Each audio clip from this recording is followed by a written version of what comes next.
আপনারা যারা বলতেন আপনারা শুনেন। রাসূল বলেন, ইন্নাল্লাহা লা ইউমলি, নিশ্চয় আল্লাহ রাব্বুল আলামিন জালেমকে লা ইউমলি লিয-যালিমি, জালেমকে সুযোগ দেন, একটু ছেড়ে দেন। হাত্তা ইজা আখাযাহু, এরপরে যখন সীমা ক্রস করে ফেলে আল্লাহ পাক এমন ভাবে তাকে ধরেন, হাত্তা ইজা আখাযাহু, যখন আল্লাহ পাক ওই জালেমকে ধরেন, লাম ইউফলিথু, তখন আর তার পৃথিবীর কোন জায়গায় পালাবার সুযোগ নাই। তখন আল্লাহ ধরা থেকে বাঁচার আর কোনো সুযোগ রাসূলের হাদিস। সম্মানিত মুসলিয়ানে কেরাম, আমাদের প্রিয় জন্মভূমি বাংলাদেশ, এই বাংলাদেশটিকে আমরা খুব ভালোবাসি, এটা আমাদের প্রিয় জন্মভূমি। স্বাধীনতা অর্জন করেছিল পাকিস্তান হানাদার বাহিনীর কাছ থেকে। পাকিস্তানিরা জুলুম করেছে আমাদের দেশের আপামর জনসাধারণের উপরে, অধিকার হরণ করেছিল তারা। এদেশের নারী, পুরুষ, শিশু, বৃদ্ধ, আবাল, বনিতা জীবন দিয়ে, অসংখ্য মানুষ জীবন দিয়েছে, অসংখ্য মা বোনেরা ইজ্জত দিয়েছে, স্বাধীনতা অর্জন করেছে। আমরা পাকিস্তানের কবল থেকে 1971 সনে স্বাধীন হয়েছি, কিন্তু ভারতের কবল থেকে তখনও স্বাধীন হই নাই।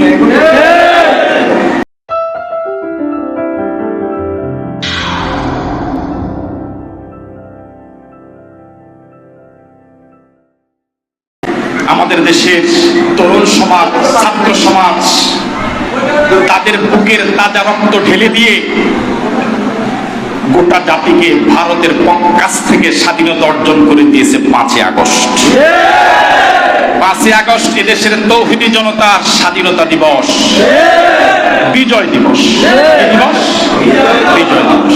একবার বিজয় অর্জন করেছিলাম 71 সনে, দ্বিতীয়বার বিজয় অর্জন করেছি 5ই আগস্ট 2024 সনে। 71 সনে যারা দেশকে স্বাধীন করেছিলেন, তখন স্বাধীন হয়েছিল ভূখণ্ড। তারা জাতির শ্রেষ্ঠ সন্তান, বীর মুক্তিযোদ্ধা যারা জীবন দিয়েছেন, যুদ্ধ করেছেন। 2024 সনে যারা ভারতের আধিপত্য থেকে বাংলাদেশকে স্বাধীন করলেন, আমাদের এই কলিজার টুকরা তরুণ যুবক ছাত্ররা বর্তমান দেশের শ্রেষ্ঠ মুক্তিযোদ্ধা।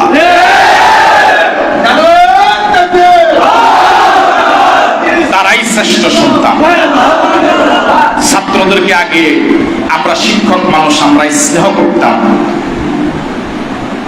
কিন্তু এই আন্দোলনের পরে এই যুবকরা আগে আমরা তাদেরকে স্নেহ করতাম।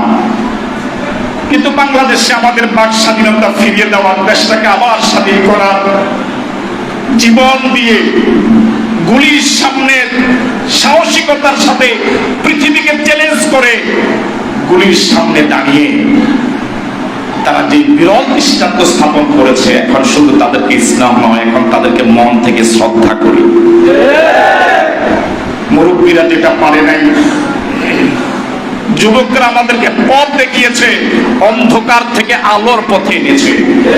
এই জন্য যুবকদেরকে সেলুট জানাই, এই যুবকদেরকে ধন্যবাদ জানাই। তোমরাই জাতির শ্রেষ্ঠ সন্তান, তোমরাই আগামীর ভবিষ্যৎ, এই যুবকরা আগামীর বাংলাদেশ।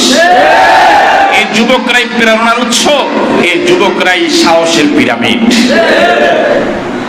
সত্যিকার অর্থে যে দেশের যুবকরা জাগে, ওই দেশের কোন অত্যাচারী টিকে থাকতে। স্বাধীনতার যুদ্ধে যুবকরা জীবন দিয়েছে, ভাষা আন্দোলনে যুবকরা জীবন দিয়েছে, 24-এর আবার দ্বিতীয় স্বাধীনতার যুদ্ধে এই যুবকরা জীবন দিয়ে প্রমাণ করেছে এই দেশের যুবকদেরকে ডিঙ্গিয়ে, যুবকদেরকে অবজ্ঞা অবহেলা করে, যুবকদের সিদ্ধান্তের বাহিরে কোন নাস্তিক এবং মোরতাদদের কোন কর্মসূচি দেশে বাস্তবায়ন হতে দেওয়া হবে না। এদেশ শাহজালালের দেশ, এদেশ শাহপরানের দেশ, এদেশ লক্ষ লক্ষ আলেম ওলামা পীর মাশায়েখের দেশ। কোন নাস্তিক মুরতাদ জন্য এই দেশ স্বাধীন করা হয় নাই।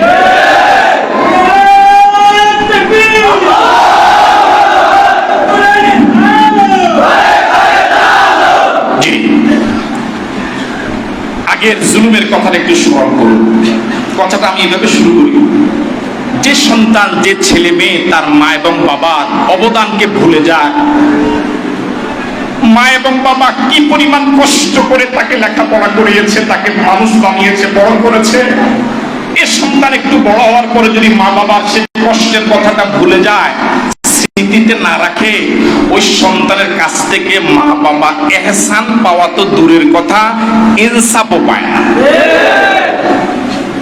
গত 15-15.5 বছরের জুলুমের কথা যদি এই আনন্দঘন সময় সব ভুলে যান, তাহলে যে সকল যুবকেরা, আবাল বৃদ্ধ বনিতারা এদেশের আপামর জনসাধারণ তাদেরকে সমর্থন করে জীবন দিয়ে যারা স্বাধীনতা আবার এনে দিল, যারা আবার বিজয় উৎসব করার সুযোগ করে দিল, আপনাদের কাছ থেকে তারা কয়েকদিন পরে আর ইনসাফপূর্ণ আচরণ পাবে না, আপনারা তাদেরকে ভুলে যাবেন। এই জন্য আগের ইতিহাসকে স্মরণ রাখা লাগবে।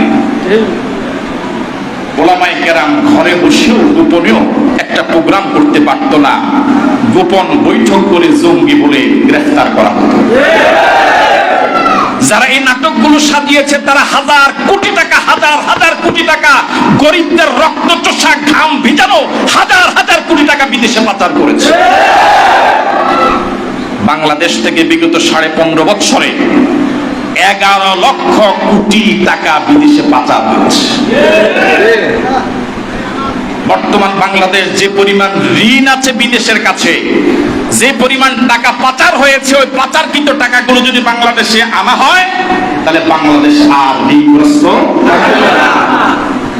আমাদের দাবি থাকবে বাংলাদেশের এই কৃষক শ্রমিক জনতার মাথার গাম পায়ে ফেলা, এই চাষাভুষা মানুষদের কষ্টার্জিত টাকার বিনিময়ে ট্যাক্সের টাকা দিয়ে ঋণ পরিশোধ নয়, বরং দুর্নীতিবাজ, লুটেরা, সন্ত্রাসী, দেশ বিরোধী, স্বাধীনতা বিরোধী, ভারতের পাঁচাটা গোলাম যারা দেশের হাজার হাজার কোটি টাকা লুট করে দেশটাকে বন্ধ করে গিয়েছে, তাদের সেই পাচার করা টাকা দেশে আবার ফেরত এনে ঋণ পরিশোধ করা হবে।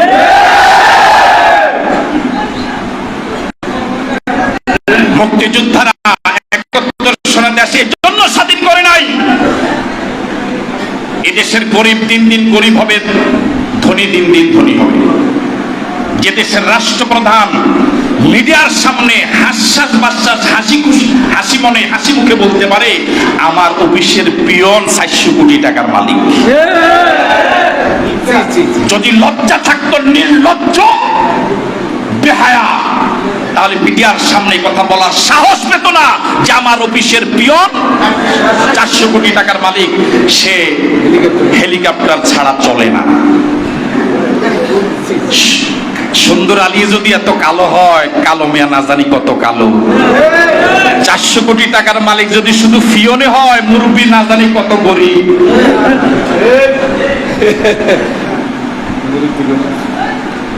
সম্মানিত দিনী ভাইয়েরা, কি পরিমাণ জুলুম এবং নির্যাতন করার পরে দেশের মানুষের রক্ত ঝরার পরে, জুলুম স্বীকার করে করে মানুষের দেয়াল পিঠ যখন দেয়ালে ঠেকে গিয়েছে, মানুষ যেভাবে রাস্তা নেমে পড়েছে। 5 তারিখ সকালবেলা যাত্রাবাড়িতে পত্রিকায় দেখলাম, ওখানে যারা ছিল তারা বলেছে লাশ পড়ে গেল 20-25টা, লাশ পড়তেছে শুধু সমানে, পাখির মতো গুলি হচ্ছে। জিজ্ঞেস করলাম তোমরা কোন দিকে লাশ পড়ছে, এদিকে আমাদের কোনো খেয়াল নেই, আমাদের মূল টার্গেট হলো সামনে যেতে হবে। এটা আল্লাহর গায়েবী মদদ ছাড়া, সরাসরি আল্লাহর সাহায্য ছাড়া সম্ভব। ডানে লাশ পড়ছে, বামে পড়ছে, সামনে পড়ছে, যুবকরা কে মরল, লাশ লাশের জায়গায় থাকুক, তখন পরে হবে, তখন হবে না, সামনে যেতে হবে। মুসল্লিয়ানে কেরাম, নারীরা নেমে গিয়েছে, ছেলেদেরকে ছাত্রদেরকে পানি খাওয়া, রান্না করে খাওয়া। টিয়ার গ্যাস থেকে বাঁচার জন্য নারীরা ছাদ থেকে, দোতলা থেকে, 3 তলা থেকে পুরো কাপড় চোপড় ফেলে আগুন দিয়ে টিয়ার গ্যাস থেকে বাঁচার জন্য 3 মাস 4 মাস 5 মাসের বাচ্চা নিয়ে মা চলে এসেছে, বাবা 5 বছরের বাচ্চা নিয়ে চলে এসেছে। এই দৃশ্য আমাদেরকে স্মরণ করিয়ে দেয় রাসূল কারীম সাল্লাল্লাহু আলাইহি ওয়াসাল্লামের সমানার সেই যুদ্ধের কথা। এক পরিবারে পুরুষ সকলে যুদ্ধে শহীদ হয়েছেন, আরেকটা যুদ্ধের ডাক পড়েছে। রাসূলের কাছে এক মহিলা কোলে শিশু নিয়ে এসে বললেন, ইয়া রাসূলুল্লাহ, যুদ্ধে যাওয়ার মতো আমার পরিবার আর কোনো পুরুষ নাই, আমার এই ছোট্ট কোলে শিশুটা আপনার কাছে যুদ্ধে যাওয়ার জন্য দিয়ে গেলাম, তাকে আপনি যোদ্ধা হিসেবে গ্রহণ করুন। রাসূলের ছোট্ট কোলে শিশুকে পেয়ে বললেন, ও মহিলা, এই ছোট্ট শিশু নিয়ে আমি কি করবো? ও তো তলোয়ার চালাতে পারবে না, ঘোড়া চালাতে পারবে না, অস্ত্র চালাতে পারবে না, তীর চালাতে পারবে না, মহিলা তো চোখের পানি ছেড়ে দিয়ে বলে কি রাসূলুল্লাহ, এতটুকু বুঝ আমার আছে যে আমার কোলের সন্তানটা তলোয়ার চালাতে পারবে না, তীর চালাতে পারবে না। আমার কোলের শিশুটা তীর যদি চালাতে নাও পারে, সে তো তীরের আঘাত খেতে পারবে। আমার কোলের শিশুটা যদি তলোয়ার চালাতে নাও পারে, সে তো তলোয়ার আঘাত খেতে পারবে। যুদ্ধের ময়দানে কাফের এবং মুশরিকরা যখন চতুর্দিক থেকে বৃষ্টির মতো তীর নিক্ষেপ করবে, আপনি যখন আক্রান্ত হবেন, তখন আমার এই কোলের শিশুটাকে ঢাল হিসেবে আপনি তুলে ধরবেন। ওদের নিক্ষিপ্ত তীরগুলো সব এসে আমার ছোট্ট ছেলেটার বুক ঝাঁঝরা হয়ে যাবে, সে শহীদ হয়ে যাবে। আমি শহীদের মা হতে পারবো, আপনি বেঁচে যাবেন। আমরা এই জুলাই এবং আগস্টের এই বিপ্লবে, এই গণবিপ্লবে, গণজোয়ারে, এই আন্দোলনে, আমরা এই স্বাধীনতার এই নতুন যুদ্ধে আমরা দেখেছি সেই মা এবং বোনেরা নিজের সন্তানকে এইভাবে নিয়ে এসেছে। আয়না ঘরের নাম কি আপনারা শুনেছেন? দৃশ্যগুলো কি দেখেছেন? আমি আপনাদেরকে শুধু বিবেক তাড়িত হয়ে একটা প্রশ্ন করে জবাব দেন। পৃথিবীর কোন অমানুষ, কোন পশু কি একজন জীবন্ত মানুষের সাথে এরকম আচরণ করতে পারে? একটা জীবন্ত মানুষ কবরে ছিল 8 বছর 10 বছর। দীর্ঘ সুড়ঙ্গ পথ পাড়ি দিয়ে ছোট্ট একটা কবরের মতো জায়গা, যেখানে শুধু একজন মানুষই থাকতে পারে। ডানে বামে কোনো দরজা জানালা নাই, কিচ্ছু নাই, চোখ বাঁধা। দুপুর বেলা শুধু একটু ছোলা দিত, রাতের বেলা পচা দুর্গন্ধযুক্ত ময়লাযুক্ত ভাতগুলো দিত, যেগুলো খাওয়া থেকে না খাওয়াই ভালো। ওনারা শেষ পর্যন্ত সিদ্ধান্ত নিলেন যে এগুলো তো খাওয়া যাবে না, রোজা রাখা শুরু করলেন। শেষ পর্যন্ত তারা রোজা রাখতে দেয় নাই, রোজা রাখা অবস্থা তাদেরকে গালিগালাজ করেছে। এত কিসের রোজা?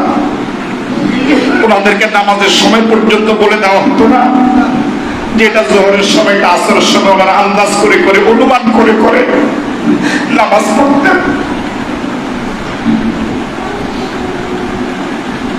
আজকে কি বার, আজকে কত তারিখ, আজকে কোন সাল, এটা পর্যন্ত তারা ভুলে গেছে।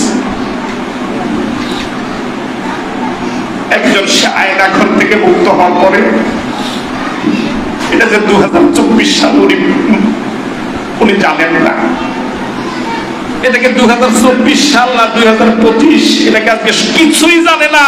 পৃথিবীর কোন হিংস্র মানুষ তো দূরের কথা, কোন হিংস্র পশু, কোন জানোয়ার, কোন পশু তার চরম শত্রুর সাথে এরকম আচরণ করে না।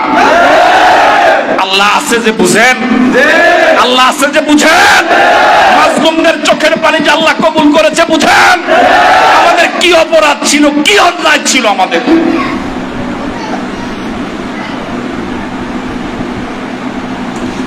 সত্যিকার এই দেশপ্রেমিক যারা, এই দেশের ভালো মানুষ যারা, তারা নির্যাতন শিকার হলো। আয়নাগর থেকে আরেকজনের সাক্ষাৎকার, 10 বছর পরে তিনি বের হলেন। বাংলাদেশের শ্রেষ্ঠ সন্তান, ব্রিগেডিয়ার জেনারেল, যিনি সেনা প্রধান হওয়ার মতো যোগ্যতা রাখেন, বাংলাদেশের শ্রেষ্ঠ পরিবারগুলোর অন্যতম পরিবার, ফেরেশতা চরিত্রের একজন মানুষ, সৎ এবং যোগ্য দক্ষ একজন মানুষ, 10 বছর এই আয়না করে থাকার পরে তার ছেলে ছিল, মেয়ে ছিল, সন্তান ছিল, স্ত্রী ছিল। 9 বছর পর্যন্ত তার স্ত্রী স্বামীর জন্য অপেক্ষা করেছে। 9 বছর পরে পারিবারিকভাবে সিদ্ধান্ত নিয়ে আরেক জায়গায় বিয়ে দিয়েছে। উনি আয়না ঘর থেকে এসে দেখেন তার কেউ নাই, তার স্ত্রীটাও নাই।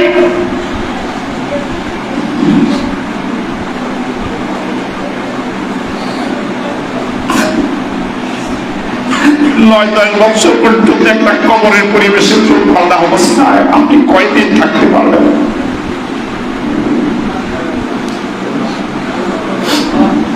এই আন্দোলনে শহীদ হয়েছে অসংখ্য যুবক। আমরা দোয়া করি আল্লাহ তুমি তাদেরকে জান্নাতের মেহমান করে দিও।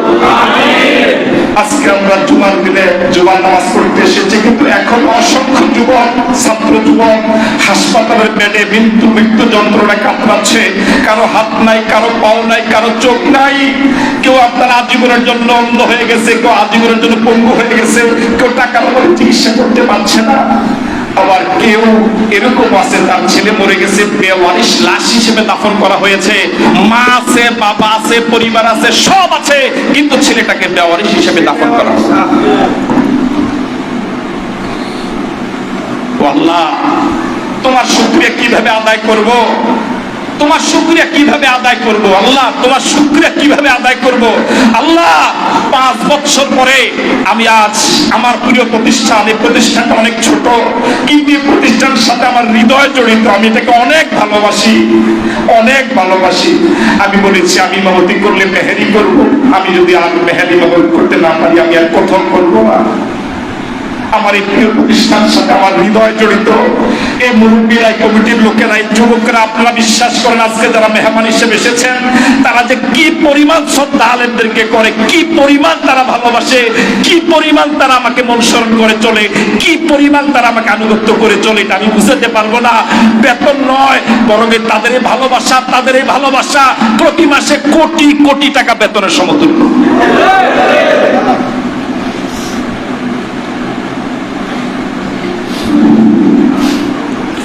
আমি আজ আপনাদেরকে উদাত্ত আহ্বান জানাই, জুলুম এত খারাপ জিনিস। কোন মুসলমান যদি কোন হিন্দুর উপরও জুলুম করে, আপনাকে ওই হিন্দু তখন মাজলুম, আপনাকে হিন্দুর পক্ষে থাকা লাগবে। আমি মনে বুঝাইতে পারি নাই। ইসলামের বিধান হলো জালেম যদি মুসলমান হয়, মাজলুম যদি বিধর্মী হয়, আপনি সহযোগিতা করবেন কাকে? মাজলুমকে। অথচ সে বিধর্মী আল্লাহকে মানে না, কিন্তু তাকে আপনি সহযোগিতা করা লাগবে। ঠিক আছে কথা?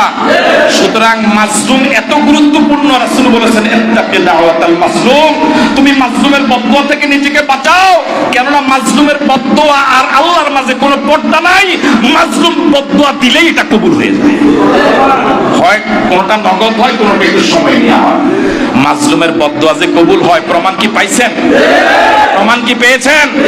সুতরাং আজকে প্রতিজ্ঞাবদ্ধ হওয়া লাগবে, কারো প্রতি কোনো জুলুম করব না। রাজি আছি?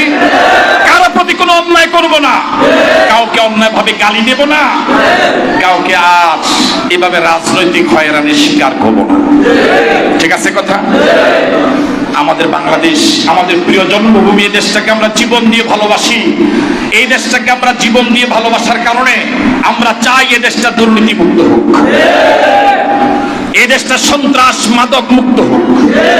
সুতরাং আগামীর বাংলাদেশ মাদক মুক্ত বাংলাদেশ, আগামীর বাংলাদেশ সন্ত্রাস মুক্ত বাংলাদেশ, আগামীর বাংলাদেশ দুর্নীতি মুক্ত বাংলাদেশ, আগামী বাংলাদেশ লম্পট মুক্ত বাংলাদেশ, আগামী বাংলাদেশ অস্ত্রধারী মুক্ত বাংলাদেশ।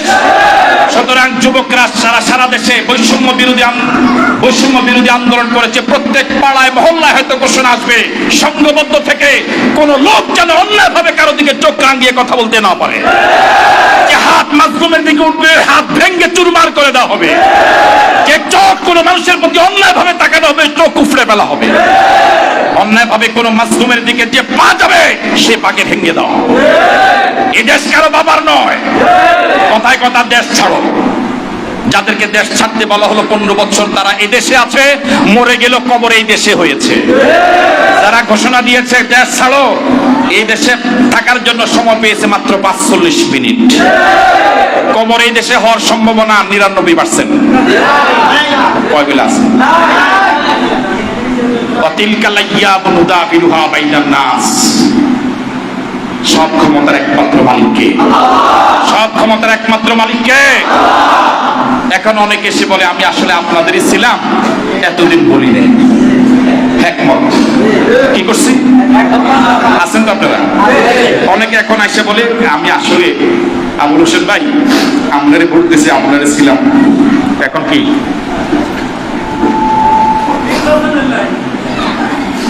আমার প্রশ্ন হলো, আল্লাহ রাব্বুল আলামিন বলেছেন ইদা জা নাসরুল্লাহ ওয়াল ফাত, যখন বিজয় আসবে, ওয়ারাইতান নাসা, তুমি দেখবা লোকদেরকে ইয়াদখুলুনা ফি দীনিল্লাহি আফওয়াজা। আফওয়াজ মানে দলে দলে। তুমি দেখবে যে যারা এতদিন তোমারে গালি দিছে, জেলে দিছে, মামলা দিছে, লাঠি মারছে, জঙ্গি কইছে, হুজুর কইছে, মোল্লা কইছে, গালি দিছে, তারা এখন দলে দলে তোমার যোগ দিবে। তাহলে এটা ফিরানো যাবে না। আমার অনুরোধ থাকবে, যারা এখন এই সময় আয়সা বলবে যে আমি আসলে আপনারে ছিলাম, আপনি তাকে বুকে টেনে নেন। আমি কি কথা বুঝতে পারলাম? আপনি তার বুক কপালে চুমু দিয়ে তাকে বুকে জড়িয়ে ধরে, তাকে আদর করে, তাকে কোলে টেনে নেন। অন্তত এতটুকু কথা বললেন না। কেউ যদি এসে বলে আসলে আমি আপনারে ছিলাম, এতদিন হেকমত করছি, ও এই উত্তর ও কইও তার মনে কষ্ট দিয়েন না। ইসলাম ক্ষমা শিখায়, ইসলাম প্রতিশোধ নিতে শেখায় না। আপনাদেরকে অনুরোধ করব, বিধর্মী যারা এই এলাকায় আছেন, আপনাদের এলাকা আছে বিধর্মীদের মন্দির, বিধর্মীদের ঘর বাড়ি, আপনার নিজের ঘর বাড়ি, আপনার নিজের মসজিদ যেভাবে আপনার কাছে আমানত, এই দেশের বিধর্মীদের উপাসনালয়, তাদের ঘর বাড়ি, তাদের জানমাল, তাদের মেয়ের ইজ্জত, মহিলাদের ইজ্জত ঠিক আপনার কাছে যেমন আপনার মা বাবার ইজ্জত আপনার কাছে আমানত। উপাসনালয় পাহারা দিতে হবে, কারণ দুর্বৃত্ত যেন আপনাদের নাম বলে তাদের উপাসনালয় আক্রমণ না করে। তাদেরকে এভাবে আপনি আশ্বস্ত করবেন, আপনাকে এভাবে উপস্থাপন করবেন, তুমি তোমার নিজের দেশ ভারতে যত নিরাপদ নয়, আমার প্রিয় বাংলাদেশ, শাহজালাল শাহপরানের বাংলাদেশে, আলেম ওলামার বাংলাদেশে এর থেকে বেশি তুমি নিরাপদ। একটা সন্তান তার মায়ের কোলে যেরকম নিরাপদ, তুমি নিশ্চিত থাকো, তুমি আশ্বস্ত থাকো, আমরা ওলামায়ে কেরাম নামাজি মুসলমান থাকতে তুমি আমাদের কাছে অতটুকু নিরাপদ। ইনশাআল্লাহ এটা করা যাবে। বিগত দিনে আপনাদের সাথে যারা জুলুম করে অন্যায় করেছে, আমি বিনয়ের সাথে আপনাদেরকে অনুরোধ করি, আমি একটু আগে শুরু করেছিলাম, যারা এই মসজিদ দখলে সহযোগিতা করেছে, দখল করেছে, কমিটিতে ছিল, সকলকে আমি মাফ করে দিয়েছি। সুতরাং 15 বছর যারা অন্যায় করেছে মাফ করে দিতে পারবেন তো ইনশাআল্লাহ? ইনশাআল্লাহ, ইনশাআল্লাহ। সবাই বলেন আমরা ক্ষমা করে দিলাম। ক্ষমা করে দিলেন? হাত তুলে বলেন সবাই ক্ষমা করে দিলেন তো? আর কারো বিরুদ্ধে কোনো প্রতিহিংসামূলক কোনো পোস্ট কোনো কথা বলা যাবে না। রাসূলকে কি পরিমাণ কষ্ট দিয়েছিল মক্কার লোকেরা। 8ম হিজরিতে রাসূল মক্কা বিজয় করলেন, ওরা এখন পালায়। এখন বর্তমানে যেভাবে পালায়, আরবের লোকেরা রাসূলকে জিজ্ঞেস করলেন, হুজুর এরা আপনাকে এত কষ্ট দিয়েছে, এদের প্রতি আপনাদের আচরণটা কি হবে? রাসূল বললেন, হযরত ইউসুফকে ভাইরা কুয়াতে ফেলে দেওয়ার পরে হযরত ইউসুফ ভাইদের সাথে যে আচরণ করেছেন, আমিও তাদের সাথে আচরণ করব। লা তাসরিবা আলাইকুমুল ইয়াওম, ও মক্কার লোকেরা, তোমাদের সাথে আমার আজ কোনো প্রতিহিংসা নাই। ঠিক আছে কথা? তাহলে কারোর সাথে আমরা প্রতিহিংসামূলক আচরণ করব না। রাজি আছি তো? এতদিন বলেছে হেকমত, হেকমতের মূল সংজ্ঞা হলো, অনেক আলেম ওলামা এরকম আছে, হয়তো বা থাকতে পারে। আমরা মনে করি হেকমত মানে একটু গা বাঁচাইয়া থাকা। আসলে হেকমত মানে গা বাঁচাইয়া থাকা নয়, হেকমত মানে কৌশল করে যে কোনো মূল্যে হকের উপরে টিকে থাকা। আহজাব যুদ্ধে, খন্দকের যুদ্ধে হেকমত কাকে বলে দেখেন। খন্দকের যুদ্ধে বিরোধী দলের নেতা হলো আবু সুফিয়ান, তখনও তিনি কালেমা পড়েননি। তারা চলে আসছে, রাসূল করিম সাল্লাল্লাহু আলাইহি ওয়াসাল্লামের মুজাহিদ সাহাবায়ে কেরাম এখানে আছেন। রাতের বেলা রাসূল সাহাবায়ে কেরামকে বললেন, তোমাদের মাঝে এমন কে আছে যে একজন ওই কাফেরদের দলের ভিতরে ঢুকে যাবা, ঢুকে গিয়ে সেখান থেকে কিছু তথ্য আমার কাছে কি করবা? আমি কি কথাটা বুঝতে পারছি আপনাকে? কয়জন যাবে? কয়েক হাজারের দলের ভিতরে, মানে ভিমরুলের বাসার ভিতরে নিচে চলে যাও, এটা কি সহজ কথা? হযরত হুযায়ফাতুল ইয়ামান রাদিয়াল্লাহু তাআলা আনহু হাজির হলেন। তিনি হুজুর আমি আছি, চলে গেলেন। গিয়ে রাতের বেলা চতুর্দিকে ডানে বামে সামনে, এখানে তো উনি ছাড়া আর কেউ নাই, যা আছে সবই ওদের। এখন আবু সুফিয়ান ঘোষণা দিল, দেখেন তারা কত চৌকস ছিল, কত বড় যোদ্ধা ছিল। ঘোষণা দিল, এই আমার কেন যেন সন্দেহ হচ্ছে যে আমাদের দলের ভিতরে, আমাদের মিছিলের ভিতরে মুসলমানদের কেউ গোয়েন্দা হিসেবে ঢুকে গেছে। এটা সে মনে মনে মানে ধারণা হয়েছে, সে বলতেছে আমার কেন যেন সন্দেহ হয়। এখন এটা ধরার পদ্ধতি কি? এখন বিমানবন্দরে গেলে না আমরা দড়িয়ে লাগে কথা কয় না, পালাবো না। এখন বিমানবন্দর গেলে দড়িয়ে লাগে, ওই সময় তার ধরার এখন কি ছিল না, ইমিগ্রেশন ছিল না। আবু সুফিয়ান একটা কৌশল বলে দিল, দেখো তোমাদের প্রত্যেকের ডানে বামে লোক আছে, যে যেখানে বসা, যেমন আপনারা যেখানে বসা, আপনার ডানে একজন আছে, বামে একজন আছে, পিছে একজন আছে, সামনে একজন আছে। আপনারা প্রত্যেকে নিজ নিজ অবস্থান থেকে শুধু 60 জনের বায়োডাটা নেন, 60 জনের তথ্য না, তোর বাড়ি করি। বুঝেন না কথা? মানে যেমন এখানে উনি দাঁড়ান, ওনার ডাইনে একজন আছে, বামে আমরা 2 জন আছি। শুধু ওনার দায়িত্ব হলো উনি ওনার তথ্য নিবে আপনার বাড়ি কই, আপনার ঘর কই, উনিও তথ্য নিবে আমার বাড়িতে ঘর কই, আমি আবার তথ্য নিবে এই 2 জনের, উনি আবার তথ্য নিবে আমাদের। ঠিক আছে না? তাহলে প্রত্যেকে এখন কি হয়ে গেল, শত্রু চিহ্নিত করার সুযোগ পেয়ে গেল। এখন হযরত হুযায়ফাতুল ইয়ামান রাদিয়াল্লাহু তাআলা চিন্তা করলেন, দর তো খাইয়ে গেছি, কারণ আমার ডাইনো কি আছে, সারি কেন্দ্রের লোক আছে, এখন তারা যদি আমার জিজ্ঞাইলে তো আমি শেষ। ওরা জিজ্ঞেস করার আগেই হযরত হুযায়ফাতুল্লাহ ইবনে ইয়ামান রাদিয়াল্লাহু তাআলা এই সুযোগ তো তারও, তিনিও তো জিজ্ঞেস করার কি রাখে অধিকার। এই জন্য ওরা জিজ্ঞেস করার আগে উনি নিজে জিজ্ঞেস করা করছে, তোর বাড়ি কই, তোর তো সন্দেহ লাগে। এখন ওনার ধমকের লগে উনি যে শত্রু দলের গোয়েন্দা, এটা কি করবে হেতারা নিজের হাইজামে করো। এটার নাম কি? এটার নাম কি? আপনাকে ঈমানের পথে, ইসলামের পথে, একামতে দ্বীনের পথে, হকের পথে টিকে থাকার জন্য যত কৌশল করা লাগে সব কৌশল অবলম্বন করে একামতে দ্বীনের পথে টিকে থাকতেই হবে। জীবন চলে গেলে হকের পথ পরিহার করা যাবে না। আল্লাহ পাক আমাদের সকলকে কবুল করুন। আমরা দেশটাকে ভালোবাসি, সকলকে আমরা ক্ষমা করে দিব, দেশটাকে সুন্দরভাবে গঠন করার জন্য সচেষ্ট হব, অন্যায় মুক্ত একটি সমাজ আমরা গঠন করব। আপনাদের সকলকে ধন্যবাদ। জি, বাকি কথা ইনশাআল্লাহ নামাজের পরে হবে ইনশাআল্লাহ। এখন যারা সুন্নাত পড়েন 4 রাকাত সুন্নাত পড়েন ইনশাআল্লাহ।